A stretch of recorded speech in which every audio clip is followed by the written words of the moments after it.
Hello ছাত্রছাত্রীরা, শুরু করছি ক্লাস 7-এর সমানুপাত ও ঐকিক নিয়ম চ্যাপ্টারটি। কোষে দেখি 15।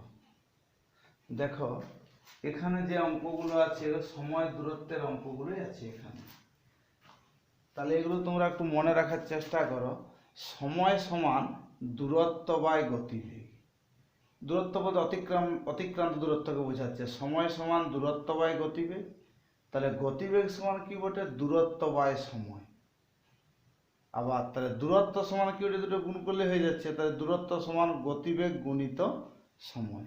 এটা মনে রাখবে, ডাইরেক্ট নিয়মটা। অনেক ক্ষেত্রে এই নিয়মে অঙ্কগুলো করা হবে।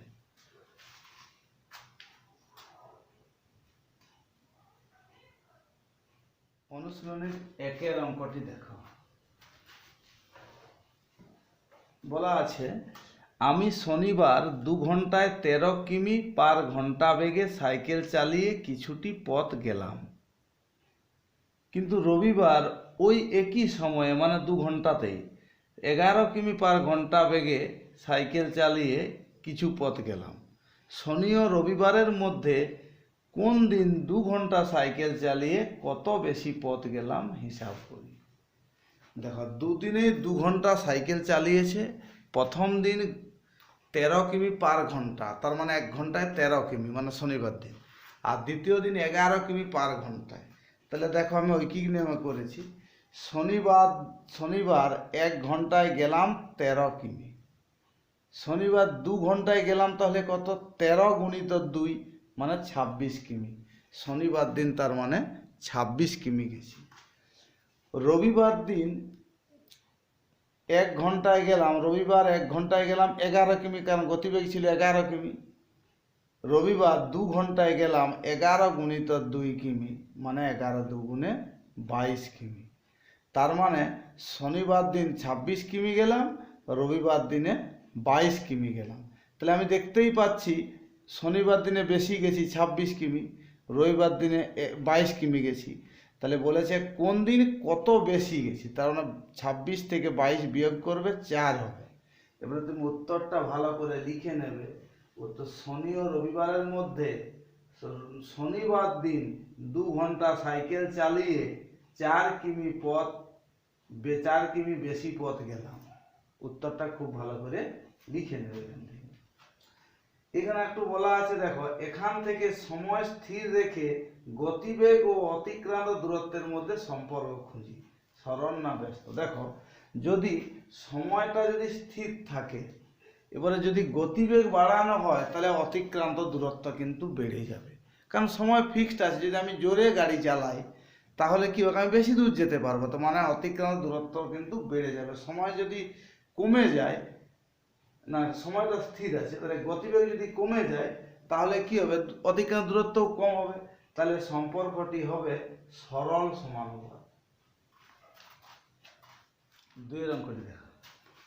আমি সোমবার বাজারে গেলাম 12 কিমি পার ঘন্টা গতিবেগে, তার মানে 1 ঘন্টায় গেলাম 12 কিমি, কিন্তু মঙ্গলবার বাজারে গেলাম 15 কিমি পার ঘন্টা গতিবেগে। যদি বাড়ি থেকে বাজারের দূরত্ব 2 কিমি হয়, তবে কবে বাজারে যেতে আমার কম সময় লাগলো এবং কত সময় কম লাগলো হিসাব করি। দেখো,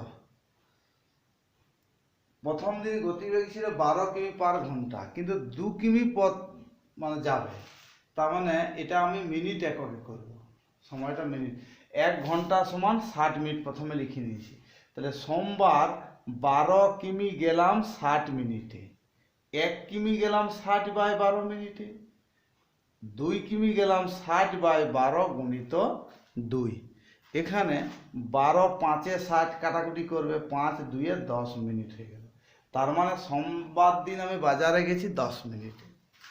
মঙ্গলবার 15 কিমি গেলাম 60 মিনিটে। 15 কিমি গেলাম 60 মিনিটে। তাহলে 1 কিমি গেলাম কত? 60 বাই 15 মিনিটে। 2 কিমি গেলাম 60 বাই 15 গুণিত 2, এটা 2। তাহলে 15 4-এ 60, 4 2-এ 8 মিনিট। তাহলে মঙ্গলবার দিন 8 মিনিট সময় লেগেছে বাজার যেতে। তাহলে দেখো, দুদিনের মধ্যে কোন দিন কম সময়ে গেছি বাজারে? 8 মিনিটে গেছি। তাহলে মঙ্গলবার দিন আমি বাজার আগে পৌঁছেছি। তাহলে কেমন ভাবে উত্তর লিখতে বলেছে দেখো, যে কবে, হ্যাঁ, তাহলে কবে বাজারে যেতে আমার কম সময় লাগলো, মঙ্গলবার দিন আমার বাজারে যেতে কম সময় লাগলো।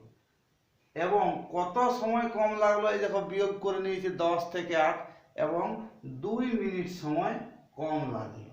উত্তরটা ভালো করে লিখে নেবে। এখান থেকে দূরত্ব স্থির রেখে গতিবেগের সঙ্গে প্রয়োজনীয় সময়ের সম্পর্ক খুঁজতে বলেছি। দেখো মনে করো রানীবাঁধ থেকে খাতড়ার দূরত্ব ফিক্সড আছে, এখান থেকে ওই দূরত্ব আমি কি করেছি, গতিবেগকে বেশি গতিবেগে যদি যাই, আমি বেশি জোরে যদি গাড়ি চালানো হয় তাহলে তাড়াতাড়ি পৌঁছে যাব, মানে গতিবেগটা যদি বাড়িয়ে দিই সময়টা তাহলে কমে যাচ্ছে। আবার যদি অনেক স্লোভাবে যায়, অনেক আস্তে গাড়ি চালায়, তাহলে আমার সময়টা বেশি লাগবে, তার মানে ব্যস্ত সম্পর্ক হবে। তাহলে এটা লিখবে তোমরা, দূরত্ব স্থির রেখে গতিবেগের সাথে প্রয়োজনীয় সময় ব্যস্ত সমানুপাত, প্রয়োজনীয় সময়ের ব্যস্ত সমানুপাত। 4 অঙ্কটা দেখো, আমি বাসে 12 কিমি 40 মিনিটে গেলাম, বাসের গতিবেগ ঘন্টায় কত হিসাব করি। দেখো এটা প্রথমে আমি সমানুপাতের নিয়মে করছি। 1 ঘন্টা সমান 60 মিনিট, সময় দূরত্ব লিখেছি। দেখো 12 কিমি 40 মিনিটে গেছে, তা দূরত্বের দিকে 12, সময়ের দিকে লিখেছি 40 মিনিট। আর 60 মিনিটে কত যাবে সেটাই গতিবেগ হবে 1 ঘন্টা, তার মানে 1 ঘন্টায় কত যাবে। তাহলে এখানে 60 লিখেছি, দেখি জিজ্ঞাসা ছিল। দেখো যদি গতিবেগটা স্থির থাকে, সময় যত বেশি, সময় যদি বেশি লাগে, বেশি সময় ধরে আমি যাই তাহলে বেশি দূরত্ব যাব, আর সময় যদি কম হয়, কম সময়ে আমি কম দূরত্ব যাব। তাহলে এদের মধ্যে, সময় এবং দূরত্বের মধ্যে সরল সম্পর্ক লিখেছি, সময় দূরত্ব সরল সমানুপাতে আছে। সময় ও দূরত্ব লিখে নিতে পারো।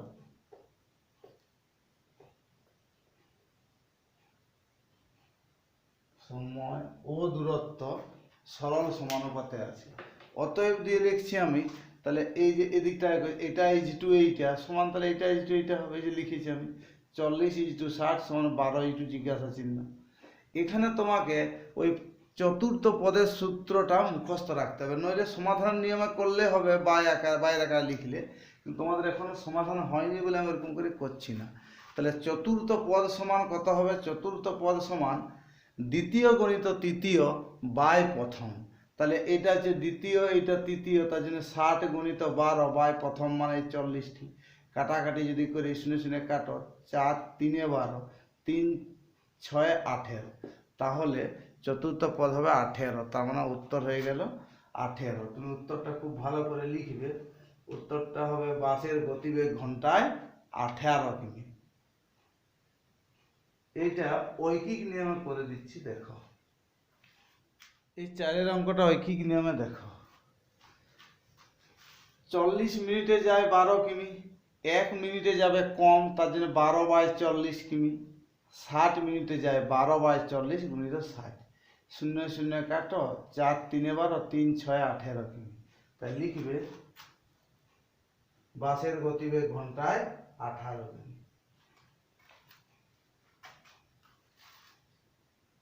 5টা দেখো, 100 মিটার লম্বা একটি ট্রেন ঘন্টায় 60 কিমি বেগে একটি গাছকে অতিক্রম করতে কত সময় নেবে। দেখো ট্রেনের গাছকে অতিক্রম করার মানে হলো তার নিজের দৈর্ঘ্যকে অতিক্রম করা। আমি লিখে রেখেছি, ট্রেনের গাছকে অতিক্রম করার মানে হলো ট্রেনের নিজের দৈর্ঘ্যকে অতিক্রম করা। একটু ভালো করে বোঝার চেষ্টা করো। মনে করো এই একটা গাছ, এটা যদি আমি ট্রেন ধরি, তাহলে এই যে ট্রেনটা এইখানে থেকে অতিক্রম করতে কিন্তু শুরু করেছে, তাহলে এরকম করে করে ট্রেনটা যাচ্ছে, কত দূর যাবে দেখো, এই ট্রেনটার দৈর্ঘ্য যত তত দূর, মানে ট্রেনের দৈর্ঘ্যটাকে অতিক্রম করা মানেই গাছকে অতিক্রম করা হয়ে যায়। তাহলে গাছকে অতিক্রম করতে কত সময় লাগবে, গতিবেগ দেওয়া আছে 60 কিমি পার ঘন্টা। 60 কিমিকে আমি 60,000 মিটার করেছি, আর 1 ঘন্টাকে 3600 সেকেন্ড করেছি।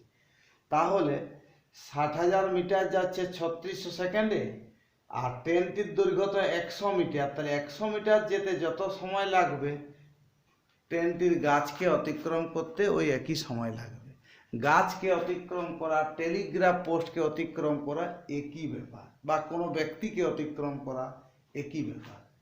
তাহলে 100 মিটার ট্রেনের দৈর্ঘ্য যেতে যত সময় লাগবে গাছকে অতিক্রম করতে অত সময় লাগবে।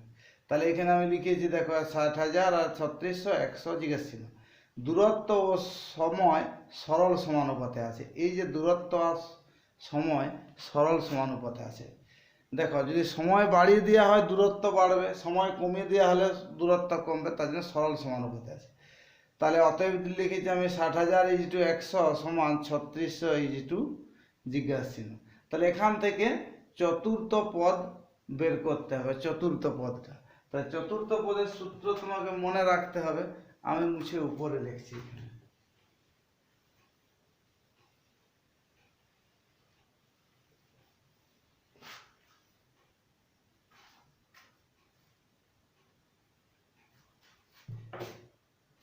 চতুর্থ পদ মানে সময়টা বটে, এটা তার নির্ণয় সময় লাগছে এখানে।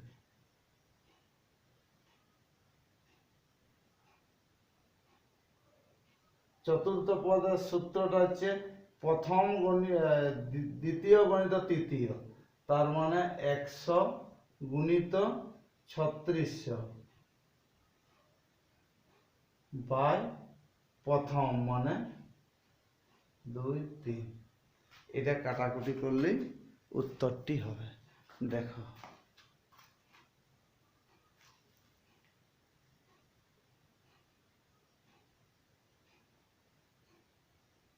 এই দুটো শূন্য, এইখানে দুটো শূন্য যদি ক্যান্সেল করি, এইখানে দুটো শূন্য, এইখানে দুটো শূন্য যদি ক্যান্সেল করি, তাহলে কত থাকছে এই যে 6 6 6 36, 6 6 36 6 হবে, 6 6 36, তাহলে 6 সেকেন্ড হবে, 6 6 36,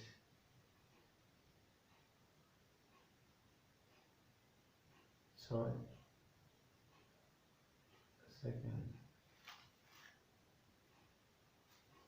তাহলে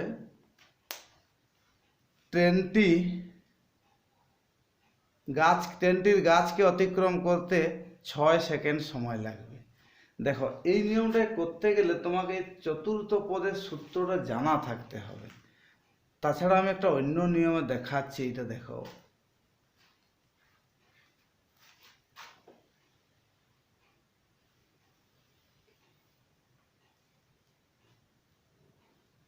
এটা আমি x ধরে নিচ্ছি, x x, তার মানে এইটার পরে যাচ্ছি আমি 60,000 বাই 100, এটা সমান করছি, এটা কত হয়েছে 3600 বাই x, বা দিয়ে লিখলে 1 2 3, 60,000 x সমান 100 গুণিত 3600, x সমান সমাধান নিয়ম গুণিত 3600 বাই 1 1 2 3। দেখো এখানে 1 2 3 4, এখানে 1 2 3 4, শূন্যগুলো ক্যান্সেল হয়ে যাচ্ছে, 6 6 36, তাহলে সেই 6 আসছে। দেখো যদি তোমার ওই চতুর্থ পদ, দ্বিতীয় পদ, তৃতীয় পদ এরকম সূত্রটা মুখস্থ না আছে, তাহলে তোমাকে এটা করতে হবে, এটা সমাধানের নিয়ম। আসলে এটা এখনো তোমাদের হয়নি, তাহলে যদি হয়ে গেছে তাহলে করবে, এই নিয়মে বুঝতে পারো, কোনো সমস্যা নেই। আর তাছাড়া ঐকিক নিয়ম তো আছেই।